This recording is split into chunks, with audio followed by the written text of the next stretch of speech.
بسم اللہ الرحمن الرحیم۔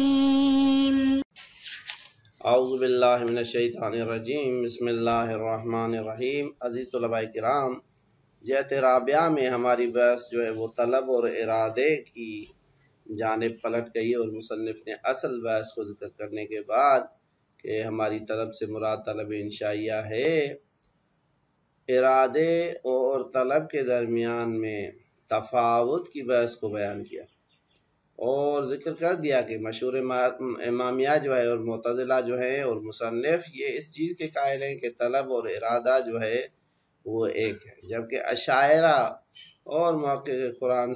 خوانصاری مجبور ہوئے ہیں کہ وہ کہیں کہ بھئی طلب جو اور ارادہ جو ہے وہ متفاوت ہیں، پچھلی بحث کو مد نظر رکھتے ہوئے کہ جب طلب سے مراد لی جاتی ہے تو وہ طلب انشائیہ ہوتی ہے، جبکہ ارادہ جو ہے وہ حقیقت میں جو ہے نا وہ انصراف رکھتا ہے، ارادہ حقیقت میں انصراف رکھتا ہے۔ تو اب مصنف نے اصل بحث کو بیان کرتے ہوئے کہتے ہیں کہ بھئی مصنف مشہور معتزلہ کی رائے جو ہے وہ یہ ہے کہ طلب اور ارادہ جو ہے وہ دونوں ایک ہیں، دونوں کا مابعضا ایک ہے، یعنی بے الفاظ دیگر الفاظ کے مقابلے میں جو معنی آتی ہے ارادے کی بھی وہی معنی ہے جو طلب کی معنی ہے، ان دونوں کے درمیان میں کوئی فرق نہیں، دونوں کا مفہوم بھی ایک ہے، بس جو مفہوم ارادے کا ہے وہی مفہوم جو ہے وہ طلب کا ہے۔ انشاءً اور خارجاً دونوں مراحل میں بھی جو ہے وہ طلب اور ارادہ ایک ہیں، ان دونوں کے درمیان میں کوئی فرق نہیں ہے، لہذا مرحلہ انشاء میں بھی اتحاد ہے اور مرحلہ خارجی اور حقیقی میں بھی دونوں کا اتحاد ہے۔ البتہ یہ بات واضح ہے کہ طلب انشائی اور ارادہ حقیقی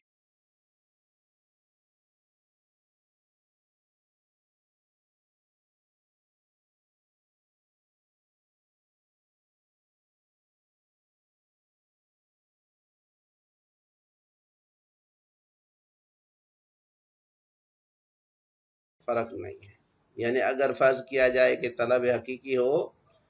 اور ارادہ بھی حقیقی ہو تو ان دونوں کا مرحلہ ایک ہو جائے تو دونوں میں دوبارہ اتحاد پیدا ہو جائے گا، لیکن اگر آپ ڈفرنٹ جو ہے نا وہ متفاوت جو ہے طبقات اور مراتب کو دیکھیں گے تو اس اعتبار سے ظاہر بات ہے جو انشائی مرحلہ ہے وہ حقیقی مرحلے سے جدا ہوتا ہے۔ مشہور امامیہ نے اس چیز کے اوپر جو دلیل ذکر کیا ہے وہ وجدان ہے، کہ انسانی وجدان اور ضمیر اس بات کی گواہی دیتا ہے کہ انسان جب کسی چیز کو طلب کرتا ہے تو اس کے اندر میں ارادہ نفسانی کے علاوہ کوئی جدید دیگر معنی نہیں ہوتی، ہاں یہ ہے کہ اس ارادے کے مرحلے کو پہنچنے سے پہلے کچھ مقدمات ہوتے ہیں جو طے ہوتے ہیں، اس کے بعد ارادہ جو ہے وہ محقق ہوتا ہے، جیسے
اس معنی میں کہ بھائی دونوں الفاظ جو ہیں، ان دونوں طلب و ارادہ کے الفاظ جو ہیں وہ وضع شدہ ہے ایک مفہوم کے مقابلے میں، بے ازائے مفہوم واحد، مفہوم واحد کے مقابلے میں.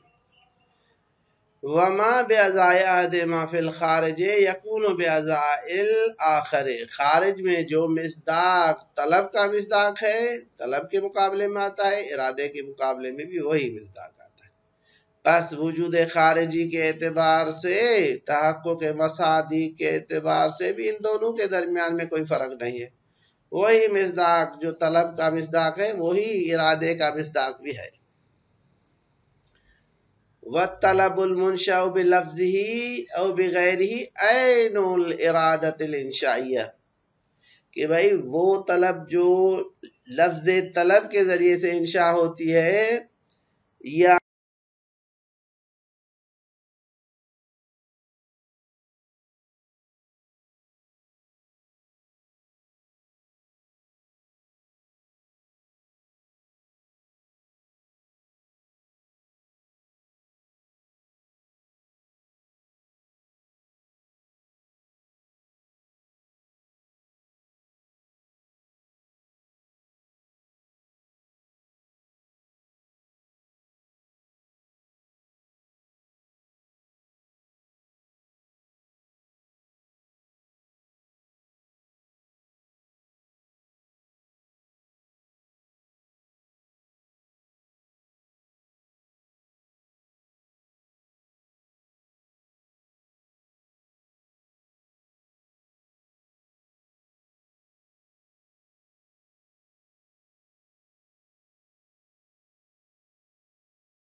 التی ینصرف الیہا اطلاقها ايضا، کہ بھائی ارادہ حقیقیہ وہ ہے کہ جس کی طرف اس لفظ ارادے کا اطلاق جو ہے عند عدم القرینہ منصرف ہوتا ہے. جب بھی لفظ ارادہ استعمال ہوتا ہے اور کوئی قرینہ موجود نہ ہو تو اس سے مراد ارادہ حقیقیہ ہوتا ہے. بس لفظ سے جو چیز منصرف ہوتی ہے عند عدم القرینہ و عند الاطلاق، اس میں طلب انشائی اور طلب ارادہ فرق رکھتے ہیں. البتہ یہ فرق بھی درجے کے مختلف ہونے کے اعتبار سے، کیونکہ وہاں پہ مرحلہ انشاء کو نظر میں رکھا گیا ہے، یہاں پہ مرحلہ حقیقت اور خارج کو جو ہے مد نظر رکھا گیا ہے. دونوں مراتب جو جدا ہے، دونوں مراحل جدا ہے، لہذا ان کا جو منصرف ہے وہ بھی جو ہے وہ مختلف ہے. ضرورت ہے، اب یہ اس چیز کی دلیل ہے کہ اس سے مراد یہ نہیں ہے کہ دونوں کا منصرف الیہ بھی ایک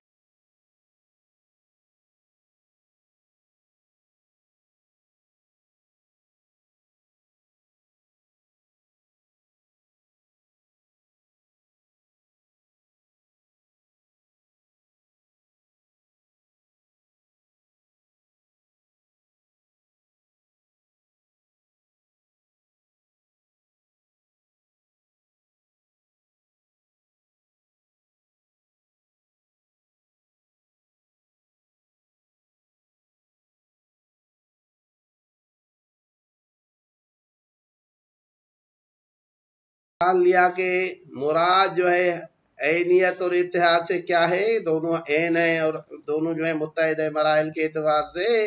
ارادے اور طلب کے درمیان میں کوئی فرق نہیں ہے. ففی مراجعت الوجدان عند طلب شیء والامر به حقیقتا کفایت، کہ بھائی جب ایک چیز کی طلب کی جائے اور اس کا امر کیا جائے حقیقتاً، اس صورت میں وجدان کی طرف مراجعہ جو ہے اسی میں کفایت ہے، اس چیز کو ثابت کرنے کے لیے بھائی کہ طلب اور ارادے میں کوئی فرق نہیں ہے۔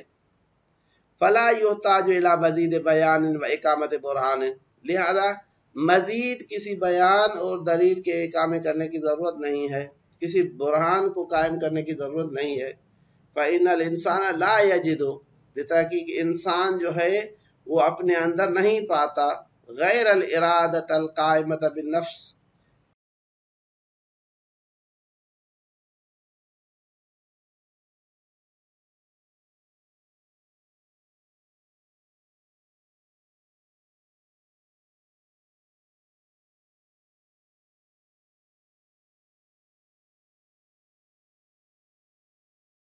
کہ جو اس نفس کے ذریعے سے قائم ہو، یکون ہوا طلب غیر ہوا، اور وہ صفت اخرى طلب ہو ارادے کے بغیر۔ بس ارادے کے ذریعے سے جس چیز کو ہم دیکھتے ہیں اور طلب کے ذریعے سے جس چیز کو دیکھتے ہیں وہ ایک ہی چیز ہوتی ہے، دو چیزیں نہیں ہوتی، اور اس کی گواہی ہمارا وجدان اور ضمیر دے گا۔ سوا ما ہوا مقدمت تحقق کیا یا مقدمت و تحقق کیا، ہاں یہ ہے کہ ان چیزوں کو انسان پاتا ہے جو اس ارادے یا طلب کے تحقق کے لیے مقدمہ بنتے ہیں، تو وہ امور مقدماتی موجود ہوتے ہیں، لیکن اس کے علاوہ کوئی اور صفت جو ہے وہ موجود نہیں ہوتی۔ عند خطور الشیء والمیل والحیجان الرغبۃ الیہ، کہ جب انسان اس شے کو اپنے ذہن میں لاتا ہے، تصور کرتا ہے، اس کی طرف میل اور ہیجان پیدا کرتا ہے اور رغبت پیدا کرتا ہے، والتصدیق لفائدتی، اور اس کے فائدے کی تصدیق کرتا ہے، وهو الجزم بدفع ما یوجب،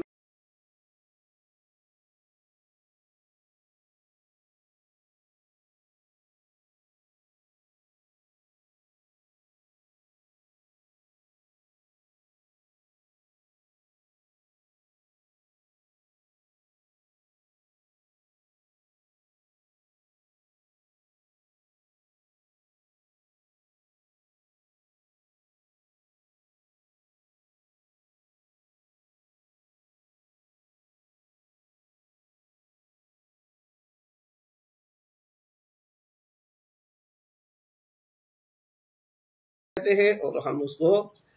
طلب بھی کہتے ہیں۔ ان دونوں کے علاوہ کوئی اور چیز ہوتی ہی نہیں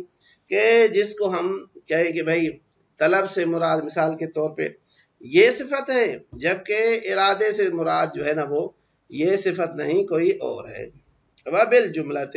کہتے ہیں کلی طور پہ لا یکاد یکون غیر الصفات المعروفہ والارادۃ ہناک صفت اخرى قائمۃ بہا یکون طلب، کہتے ہیں کلی طور پہ صفات معروفہ اور ارادے کے علاوہ یہاں پہ کوئی دوسری صفت نہیں ہوتی ہے جو قائم بالنفس ہو اور یکون ہوا طلب، اور وہ طلب ہو اور ہم اس کو طلب کے عنوان سے تعبیر کریں کہ بھئی یہ طلب ہے۔ اب جب ایک ہی صفت ہے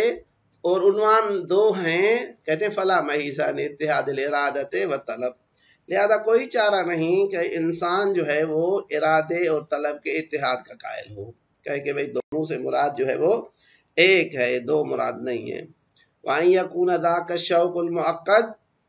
الْمُسْتَتْبِعُ لِتَحْرِيكِ الْعَضَلَاتِ، کہتے ہیں اور یہ جو شوق معقد اسی ارادے کو کہا جاتا ہے یہ جو اپنے پیچھے رکھتا ہے کہ انسان کے عضلات جو ہے نا متحرک ہو جائے۔ جب شوق پیدا ہوتا ہے انسان کے لیے تو جو دو چیزیں مقدر ہیں کہ ایک یہ ہے کہ انسان جو ہے نا وہ خود اس کو فعل کو انجام دینا چاہے، یہ ہے کہ کسی اور کو جو ہے نا کرے کہ آپ انجام دیں۔ اگر خود انجام دینا چاہتا ہے تو جیسے ہی شوق موقت پیدا ہوتا ہے تو اس کے پیچھے پیچھے خود بخود اس کے جو اعضاء ہیں وہ حرکت میں آ جاتے ہیں اور اس فعل کو انجام دیتے ہیں۔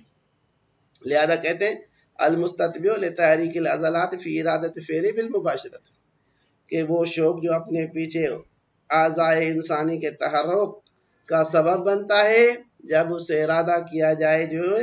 وہ اس کو ڈائریکٹ انجام دینے کا، جب اس کو وہ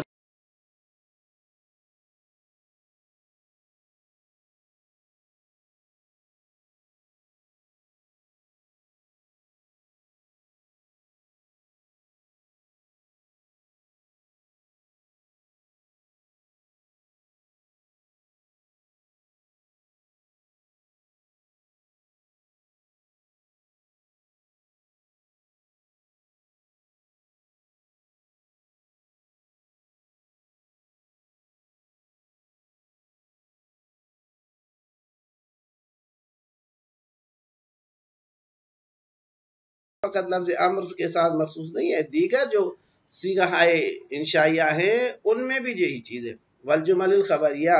جملات خبریہ میں بھی اسی طرح سے فإنه لا يكون غير الصفات المعروفة القائمة بالنفس من الترجی والتمنی والعلم الى غیر ذلك صفات اخرى كانت قائمة بالنفس، کہ وہاں پہ بھی صفات معروفہ جو نفس کے ساتھ قائم ہوتی ہیں، جیسے تمنی میں کہتے ہیں کہ ترجی میں جو ہے نا وہ ترجی ہے، تمنی ہے، یا جملے خبریہ میں جو ہے مثال کے طور پہ علم ہے، ان صفات کے علاوہ کوئی دوسری ایسی صفت نہیں ہوتی ہے جو قائم بالنفس ہو، وقد دل اللفظ علیہا، اور لفظ اس کے اوپر دلالت بھی کرے، کہتے ہیں ایسی کوئی بات نہیں ہوتی۔ کما قیل ہے، جس طرح سے کہا گیا ہے کہ یہ شعر جو کہا گیا ہے یہ حقیقت میں کہتے ہیں اس کے علاوہ کوئی اور مطلب نہیں ہے، کہ ان الکلام لفی الفؤاد وانما جعل اللسان علی الفؤاد دلیلا۔